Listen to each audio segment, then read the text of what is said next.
But thank you very much for joining us today. I'm delighted to introduce my colleague, Catherine Dhanjal, who's Director of The Answer Limited. She works with me on the DAFNI programme as our media manager. So Catherine will be sharing practical guidance on using LinkedIn today effectively to increase impact and engagement of your work. Bear with me, we've got lots of people joining. Bear with me.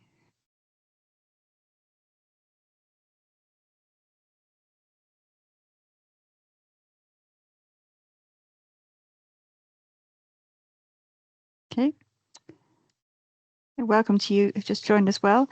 And so this today will be all about enhancing your professional profile, whether you are at the start of your journey with LinkedIn or further along.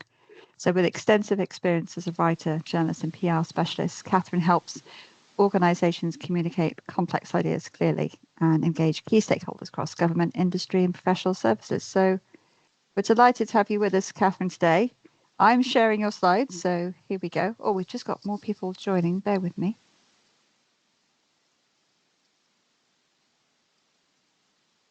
Okay. Gosh, give me. Okay. People are keen. People today. are keen. Yeah. So I will admit. So I'm going to share the slides now. Then apologies to anyone who's waiting. So I'm just going to share my screen. Great. Thanks, Alison. I just realised you might have to omit some people here and there. So hopefully. Right. But Kath tried to, there we go. How's that? Perfect. Can everyone see? Is there anything in the way? I can see. So that's a good start. Good indication. Yeah, thank you, Alison. I had, good, somebody else has given us a thumbs up. Fantastic. So this LinkedIn is a huge topic.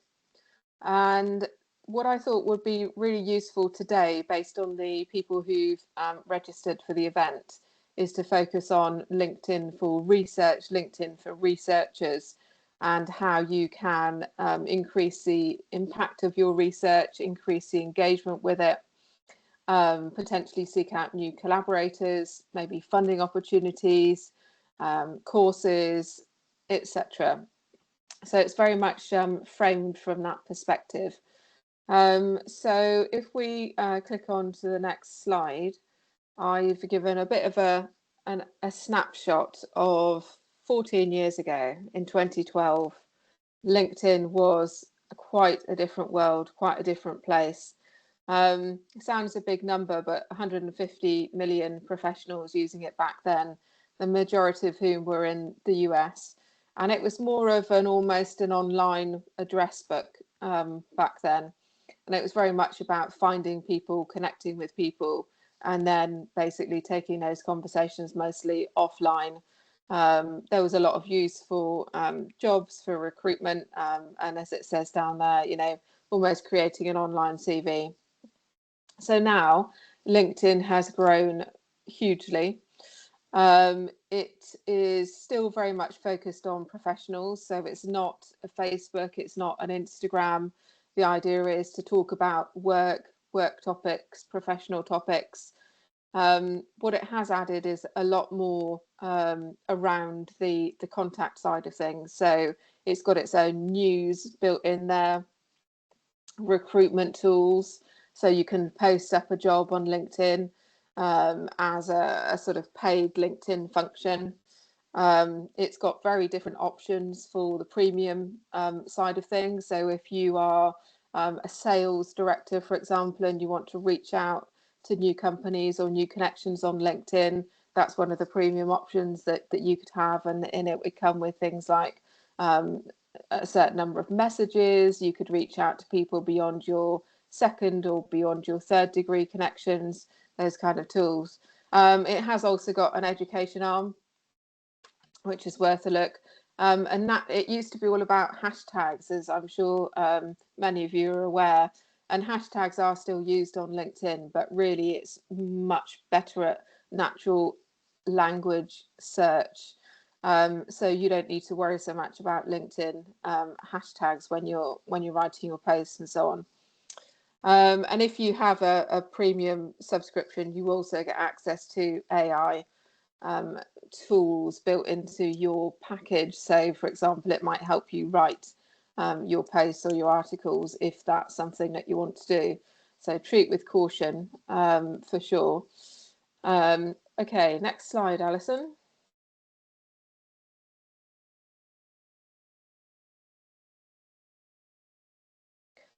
So on the slide that we're going to come on to, slide 3, we're going to be looking at why you would use LinkedIn as an individual researcher or professor or PhD student, etc., in academia. So it's certainly a tool that you can use to reach beyond the traditional publication methods of things like media relations, journalist relations, published articles in peer-reviewed journals, ResearchGate, etc. And it can give you a whole new world of possibilities to connect with people, to publish highlights about your research, and so on. One of the things to bear in mind about LinkedIn is it feels as though it's your own space and that you own that space, but actually it's subject to LinkedIn granting you that space. So if you have anything that you want to keep for perpetuity, or even that you want to be 100% sure that you're going to be able to keep hold of for the future, make sure you save it off LinkedIn as well as on LinkedIn, because there have been cases when people's accounts have been withdrawn for various reasons, some of which are impossible to track down the reasons for.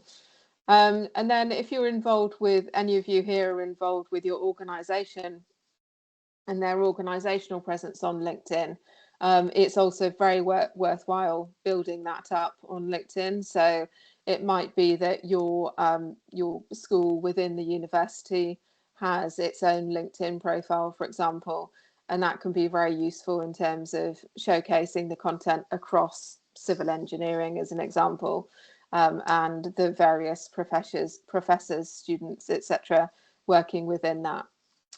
So for sure, have a look at the company page as well, if that's applicable to you. So in the next slide, we're going to have a look at why use LinkedIn within the research environment overall. Sorry, Kat, my computer is very slow today. It just No would be problem. today. Yeah, There we LinkedIn was go. quite slow for me earlier. Thank you. Sorry. Yeah, so in terms of work you're doing probably with Research England, UKRI, Innovate UK, etc., you will see an increasing emphasis on impact, engagement, dissemination, stakeholder engagement, collaboration, and having channels beyond, as we mentioned earlier, the traditional channels to help you do that is immensely useful. So LinkedIn definitely comes into its own for that. And we know as well that REF increasingly values the sort of demonstrable impact and engagement of the research that's being carried out.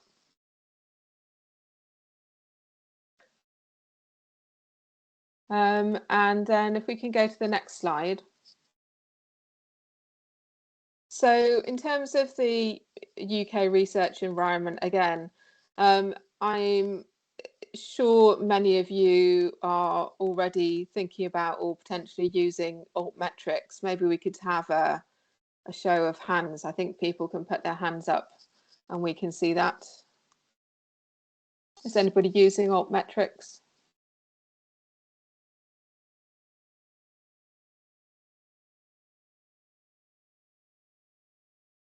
Great, thank you. At least a couple of people.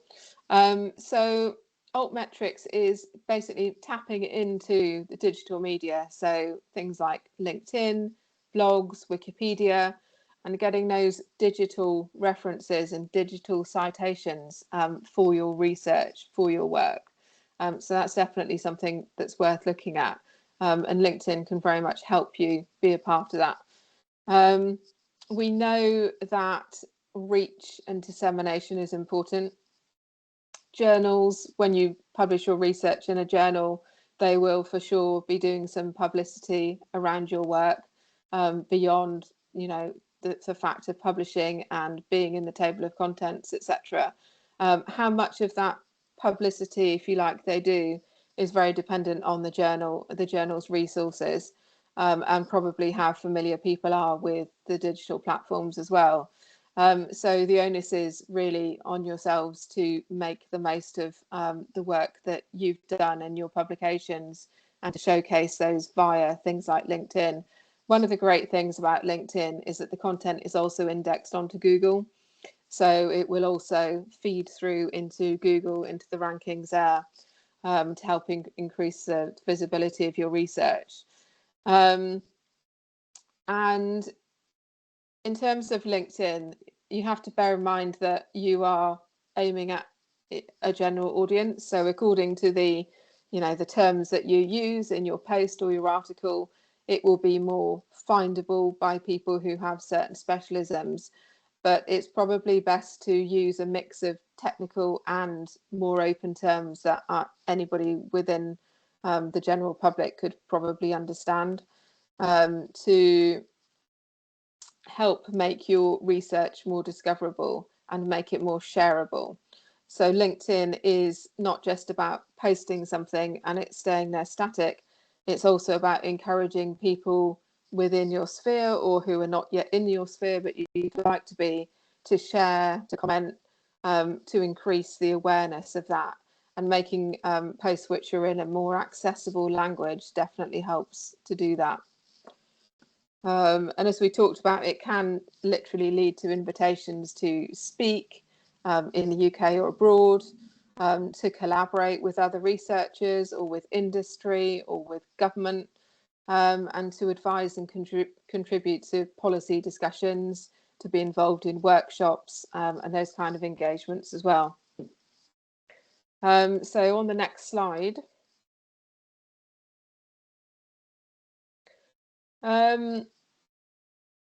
one of the things that you might want to do on the collaboration side is to seek out specific collaborators.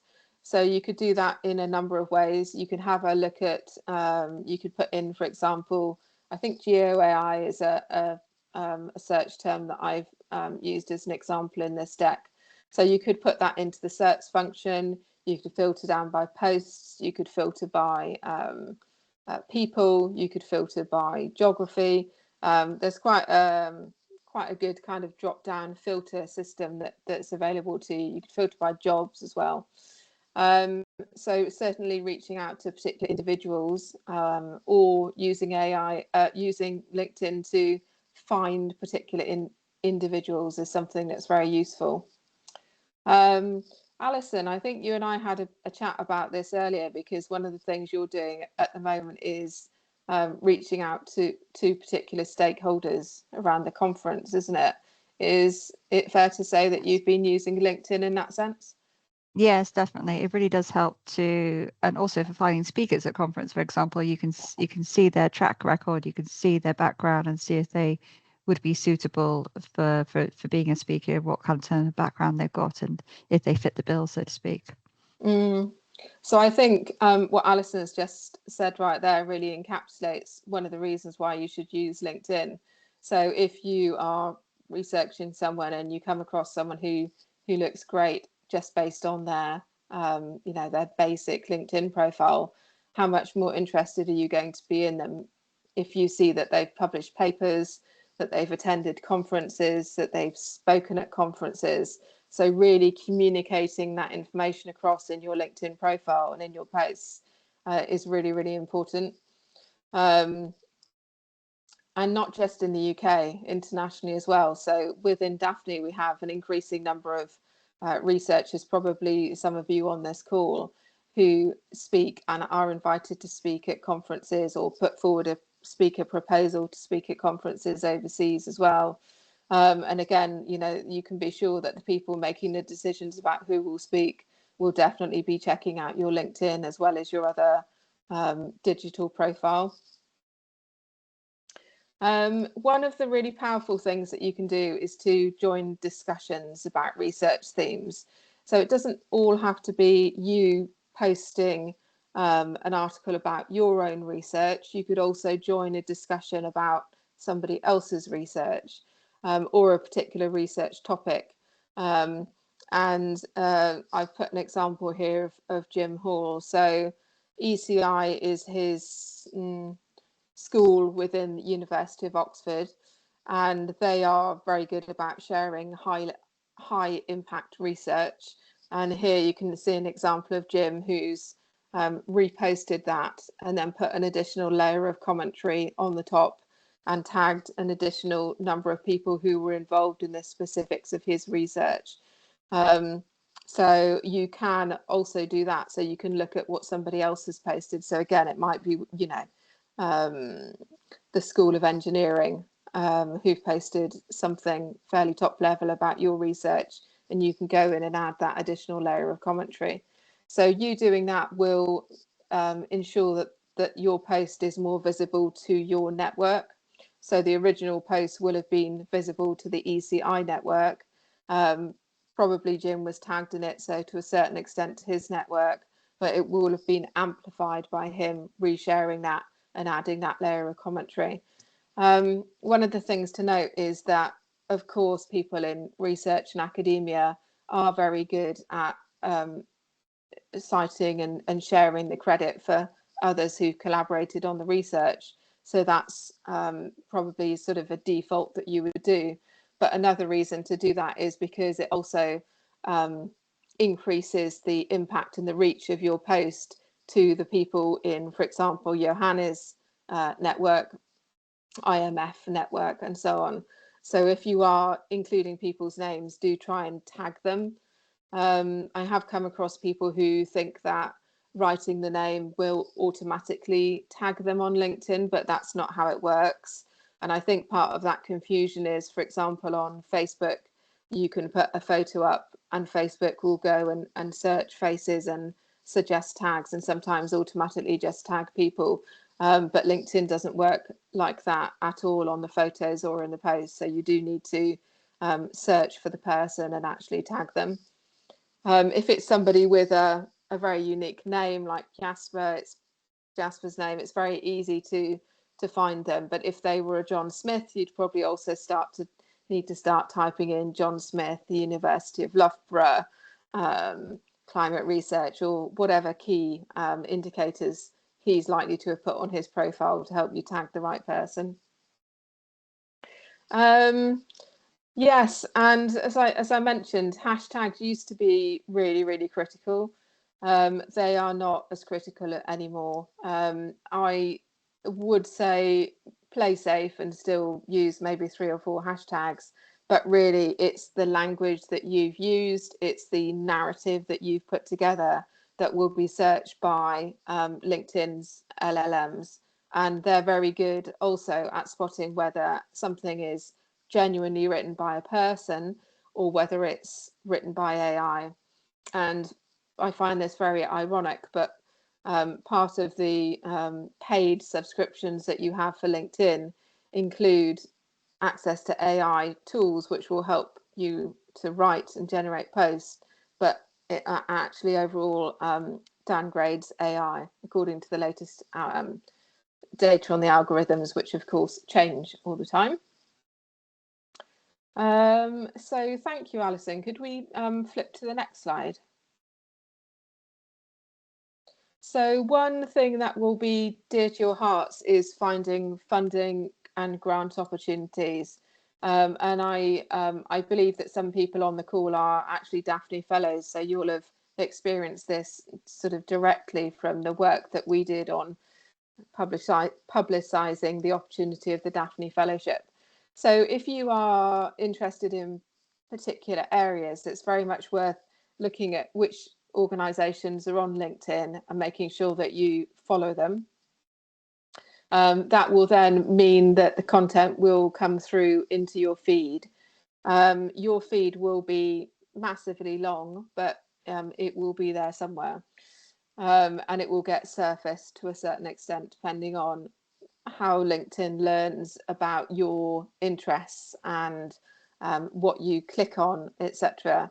And then it will start surfacing things that it believes you're interested in. So it might be funding calls will come up higher if that's something that you click on often.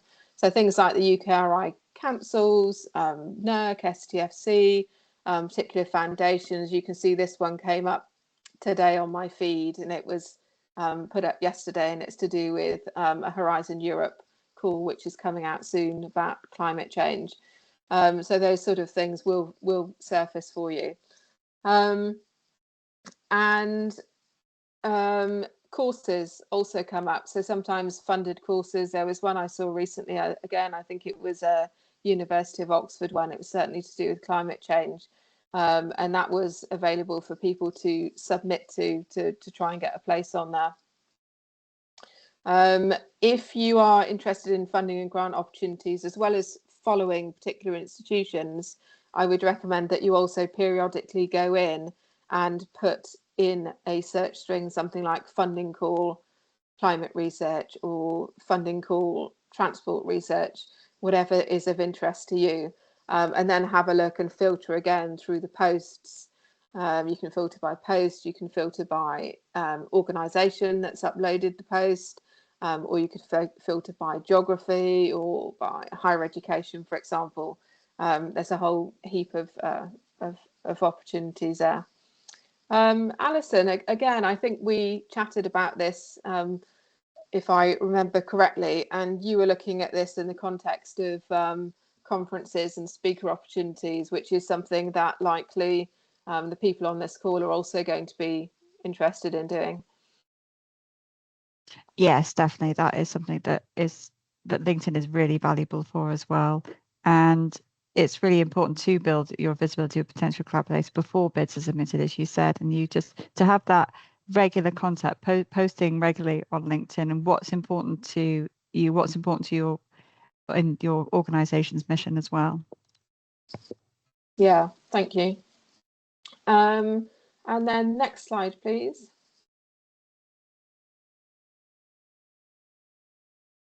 So the next slide is about career development and recruitment.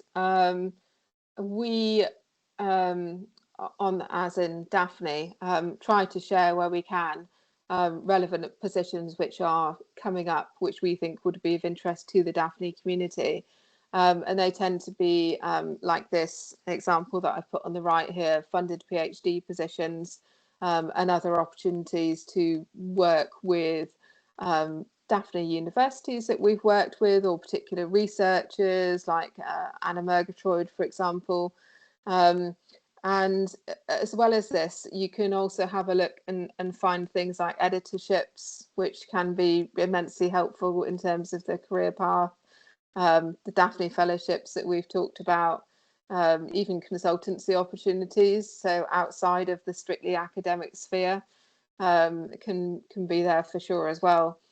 Again, you know, following institutions, organisations is going to help, and periodically going in and having a look. So, you know, a great search to use would be PhD position, if that's something that you're interested in, or fellowship or lecturer, or any of those really. And part of what you would have to do would be to, and we'll talk about this in a minute, make sure that your LinkedIn looks really up to date. You've got current photo, it shows your latest publications, your latest research papers that you're working on that are not yet published. So, you know, some teasers about those, conferences that you've attended.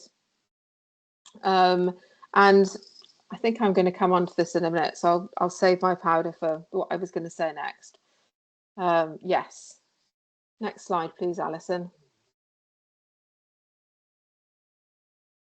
So I've tried to sort of split this because I know people on the call are at various depths, if you like, of how they're using LinkedIn currently.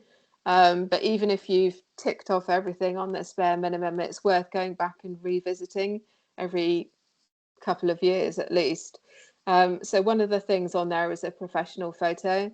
So if you are looking at potentially being a speaker, getting involved or presenting at a conference, attending a conference, it's really, really helpful if you have a photo which looks like you as you are today, not like you looked 10 years ago. And it's helpful also to have a professional photo. I've seen all sorts of photos on LinkedIn, ones which are out of focus, ones which are really pixelated, one where they're at the beach. So just thinking that, you know, literally a picture says 1,000 words, and that picture will be providing people with an immediate thought and immediate assumptions about the kind of person that you are, the kind of work that you do. So what would be great, for example, would be to have a contextual photo. So if you are, I don't know, working on the geography side, you know, something of you in situ outside at a volcano, whatever's relevant would be immensely helpful. And that helps to cement you in people's minds and the work that you do in their minds. If you haven't yet created your profile, something which is really useful to know is that you don't have to just accept the URL that they suggest. So you can see I've got Catherine Dhanjal as my LinkedIn name. So it could well be that when I tried to first set up my LinkedIn profile, it suggested something like Catherine Dhanjal 2049. But you can actually tweak that given, you know, the variations of what's available, so to speak. And even after you've got your profile up and running, you can still go back in and edit that. So if I wanted to change it to, for example, from Catherine Dhanjal to PR consultant or editor or whatever, I could do that again, given the constraints of what's available. That doesn't have to be your name. I would recommend it is your name. You do see some people putting in things like, or I don't know, expert bus driver or something, which sort of speaks more to the work that they do rather than to them as a person. But I would recommend sticking to your name and trying to tailor the URL so it's as close as possible to only your name. There are lots of different settings which it's worth having a look at. So I had somebody I was working with the other day, and he had unknowingly set his visibility to fairly private. So that meant it was only first degree and second degree connections who could see what he was doing, what he was commenting on. It also restricted how much people outside his immediate circle could share his posts or even see his comments. It was also restricting who could connect with him. So if you are a researcher and you're looking to make connections, I would advise having those pretty open. Depending on how you feel about your email visibility, you could showcase that in the contact details towards the top of your LinkedIn profile. That will make it extremely easy for people to reach out to you. If not, then that's something that you can tweak. But again, if you're in a position where you're looking to deliberately make connections and have it easy for people to reach out to you, the more open your profile is, the more successful that will be.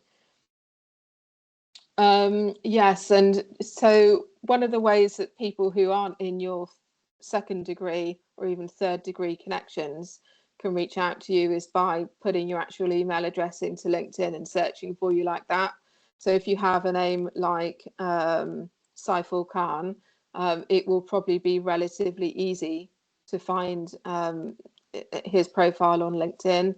And if not, if you know he works at STFC, you could add STFC, and then for sure his profile will come up, and then you can request to connect, etc. If your own name is something that's fairly common in the UK or in a different country where you're likely to be working, it could be very helpful to you to have your actual email address in there as well.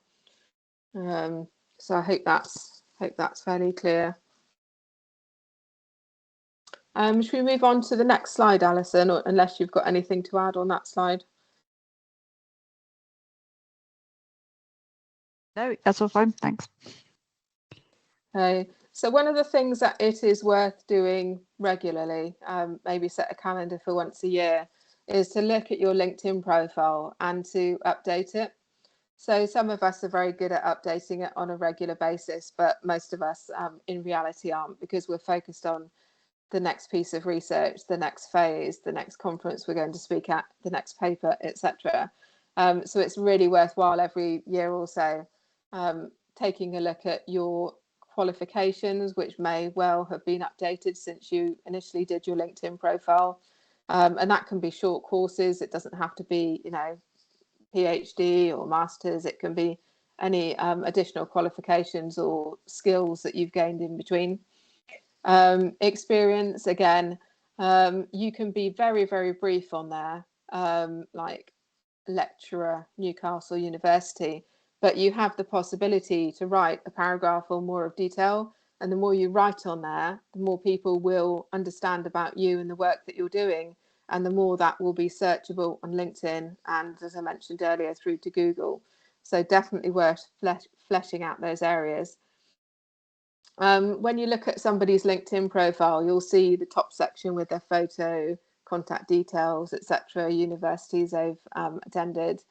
And then there's a box underneath, and that can be, it might not even show on somebody's profile if they haven't put any information in, but there is a big box available to you where basically you can talk about your skills, your specialisms, the work that you're doing, who you might like to reach out to, if you're available for speaker slots, what are your specialist subjects for journalists who might want to talk to someone.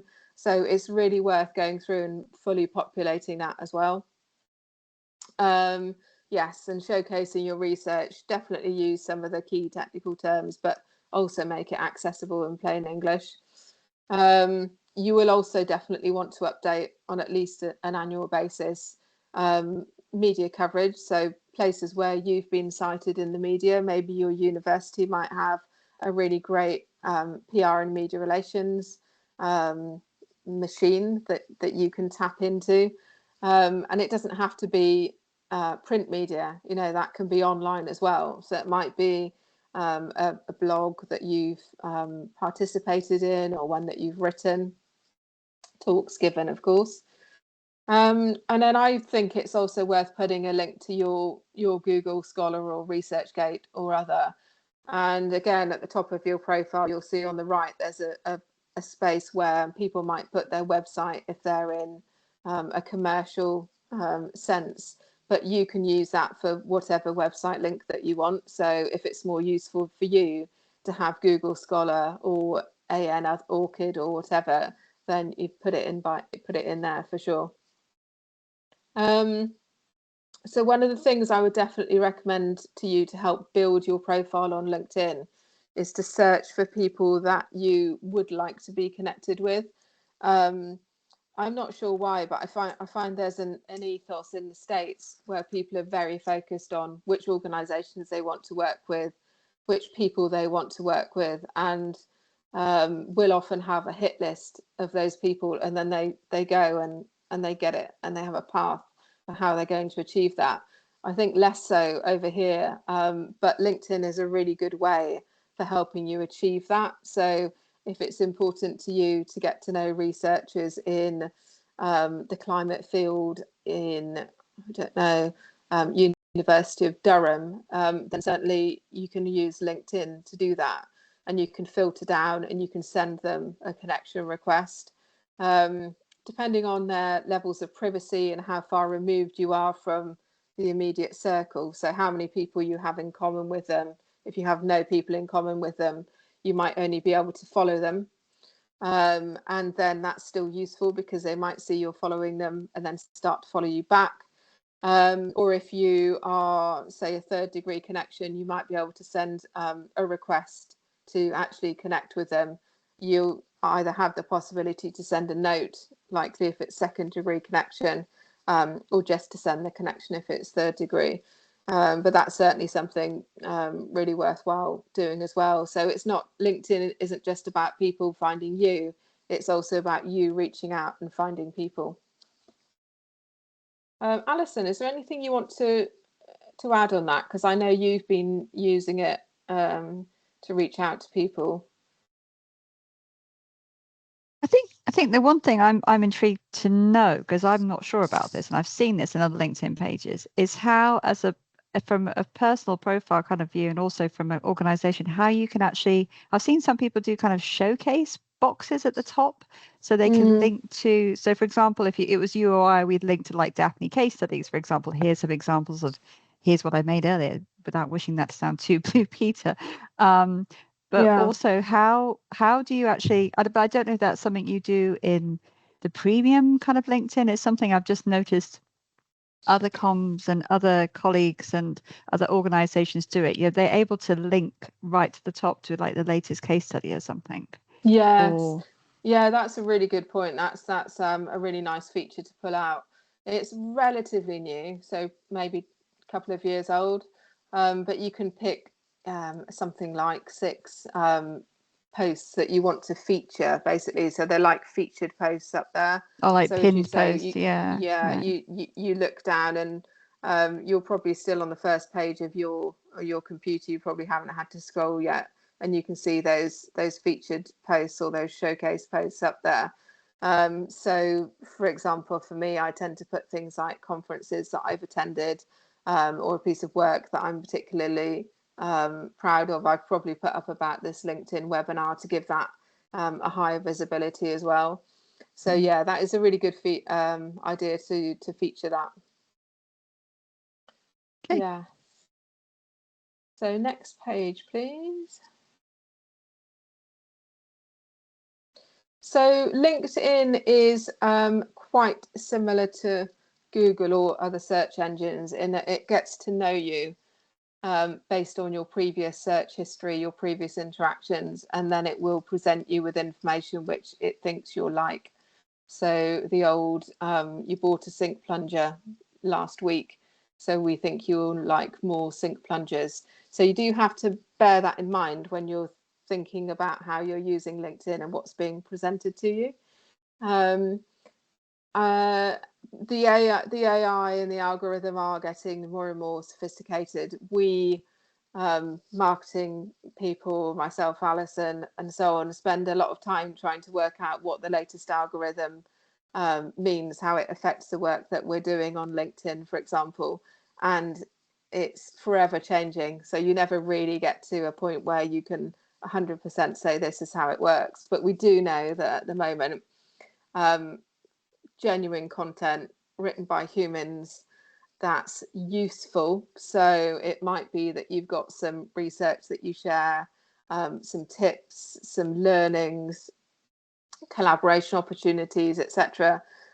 Those kind of elements LinkedIn will look at and will boost because it's genuinely useful.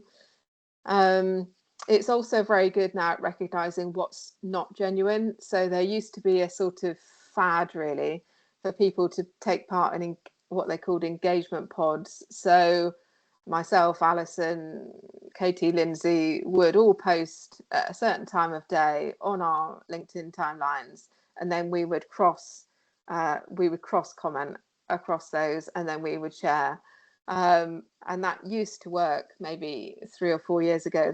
That no longer works. So if anybody suggests that you do that, respectfully decline and don't do that.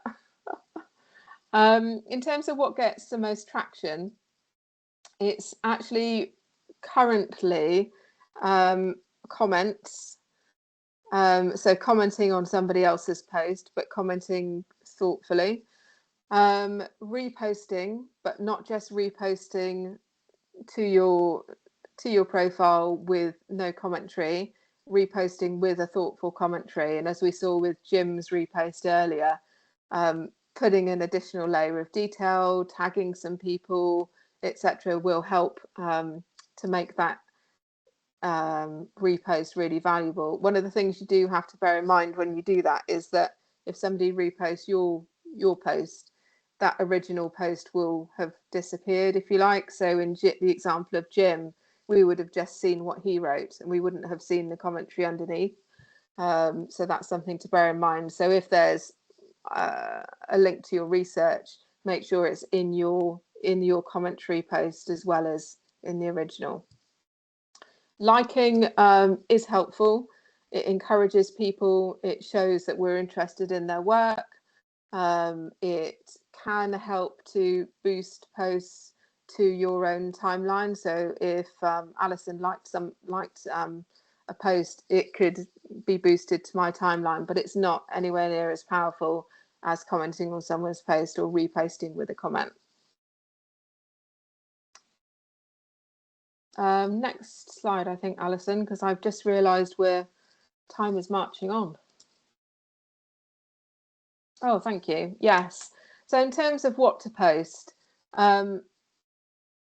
you can spend a lot of time on LinkedIn, or you can spend not a lot of time. So I would recommend that you post at least once a week, that you go on and comment on somebody's posts a couple of times a week as a minimum. One of the things that LinkedIn likes is regularity. So if you post once a week, it will prefer that than if you post 4 times in 1 week out of a month. So that's something to bear in mind. Some people sort of think, well, what can I post about? What have I been doing recently that's of interest? So jot down a couple of ideas as you go through the week, if that's the way that you work.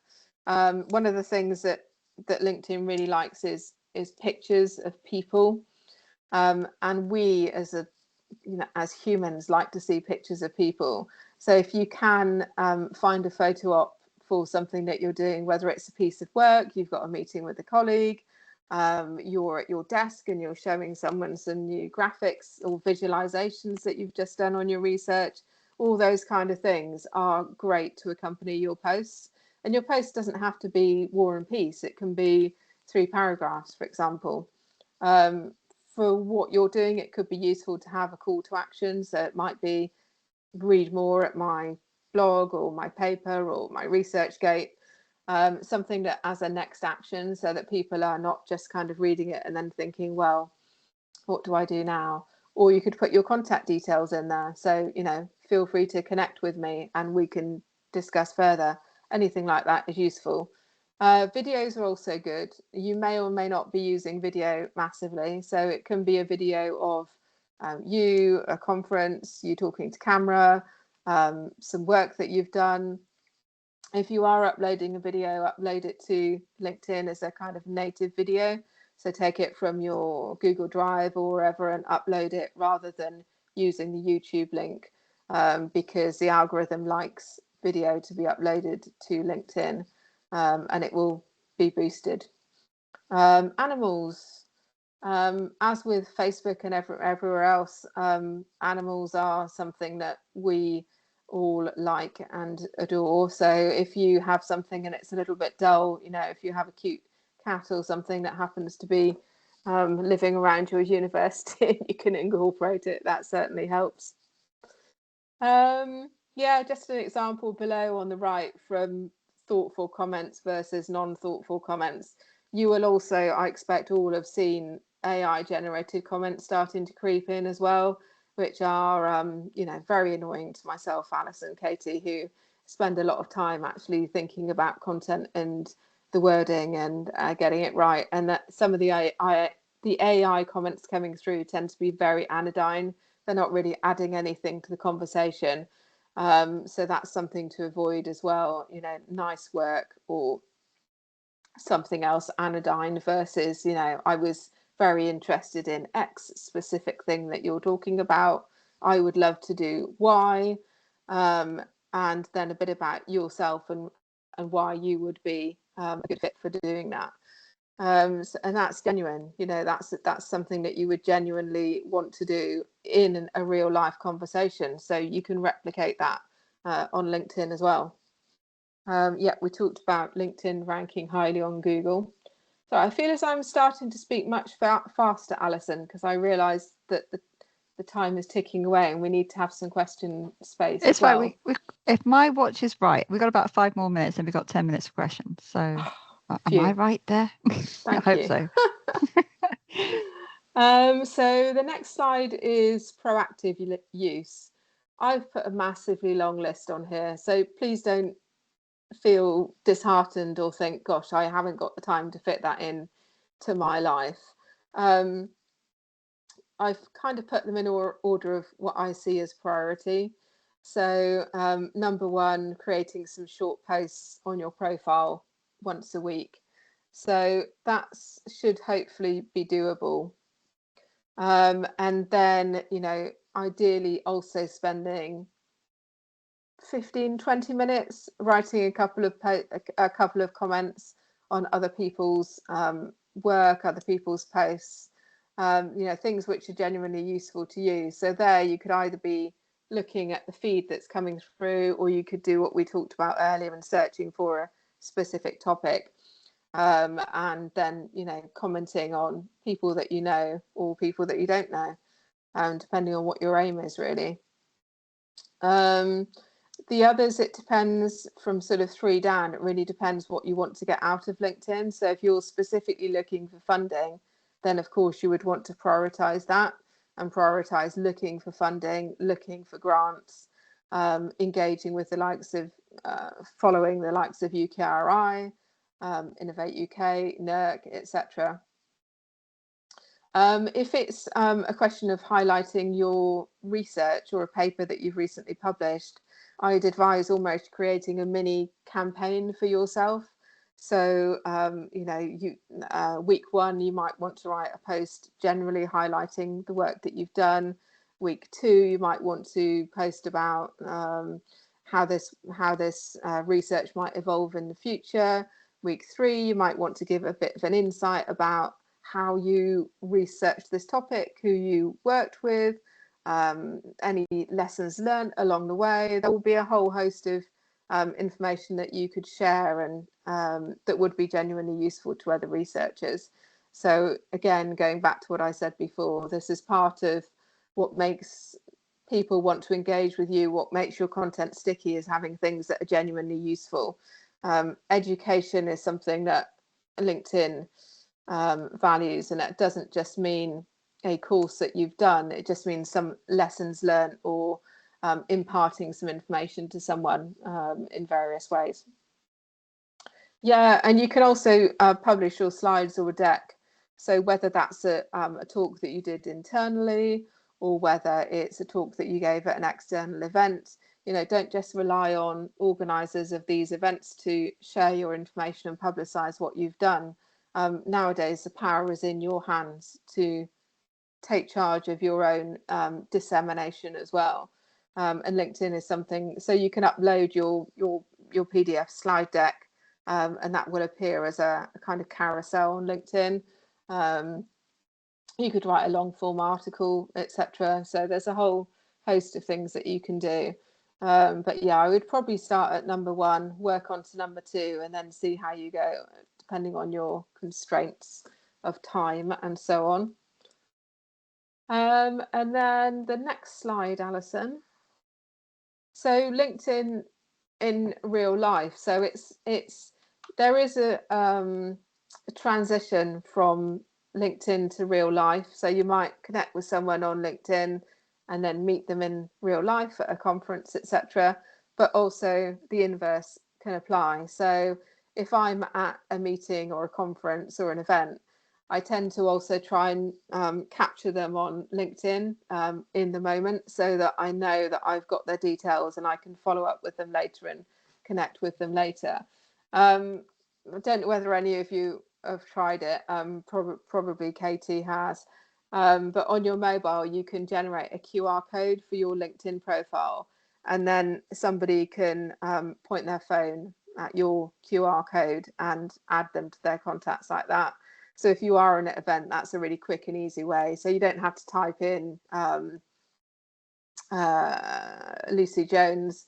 You can actually, you know, get their details from their QR code that they presented you with. So if you're at a particularly busy conference, I would definitely recommend that. That's really helpful. And then the final slide, Alison. So we're on time, so we're doing well. Yeah, so LinkedIn, it's not just for networking, it's not just an online address book. It is genuinely has lots of possibilities on the research side, whether you're looking to take part in a project, whether you want to disseminate the work you've done, engage with people, find new collaborators, maybe find a research assistant to help you in your work. A huge number of possibilities that is offered, and also raising your profile generally. So, helping to make you more visible to people who are looking for speakers or who are looking for collaborators, whether it's academia, industry, or government. So, Alison, that was the last slide. So we're now open to questions.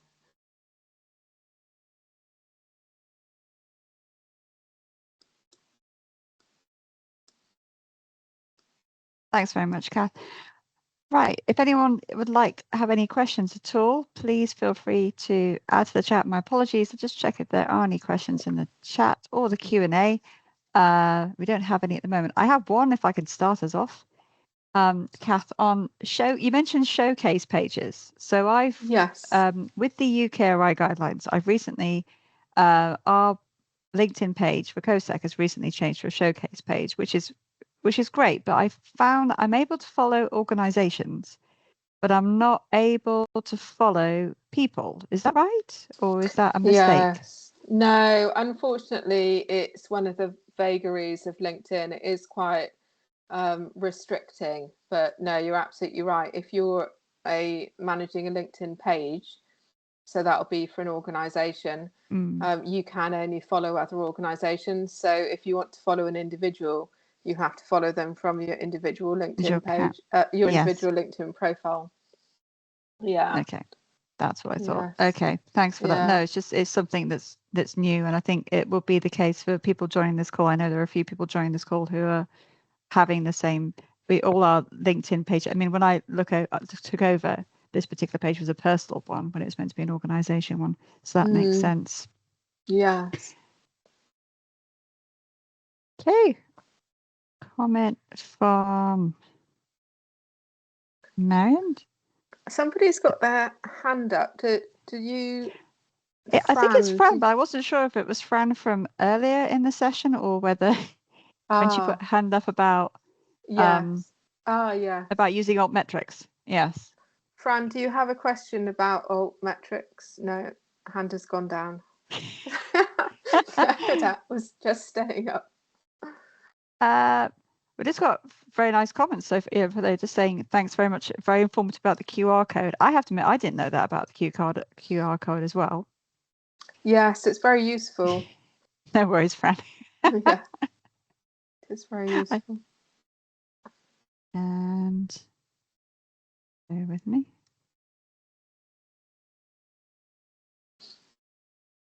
So I think we're going to make this available because we certainly had a number of people who couldn't attend and asked for the recording, didn't we? Yes, that's right. And no, just everyone saying thank you very much. Very informative. Very informative webinar. Great. Okay. If we have no more further questions, thanks very much to everyone. Oh, hang on, we got one more. Hi, Elizabeth, go ahead. Oh, she's written in here. How do you use LLMs? Could you give more guidance on any good practice? So when I was talking about that was in the context of, so with LinkedIn, you no longer need to use or to worry about hashtags particularly, because they have a large language model behind the scenes, which I believe they developed themselves, but things, as I say, constantly change. So it's literally reading the posts that we're writing in natural language and picking out elements of those. So I don't know that you really need to, I don't know that there's really any guidance on good practice other than that for sure use some keywords. So if you were talking about trusted research environments, for example, TREs, make sure that you use the acronym as well as the full name. And that's particularly important as well in terms of acronyms, because as we all know on this call, there are multiple meanings for acronyms depending on which industry you work in. So things like that are really useful. And other than that, no, not particularly. I mean, it's increasingly good at understanding context. So, you know, in terms of acronyms, it will, if it doesn't already, it will get better at understanding that, I don't know, IT is information technology in this context and something else in a different context. But anything you can do to help it understand is useful. But yeah, it's developing so fast. It's very, very, very, very good.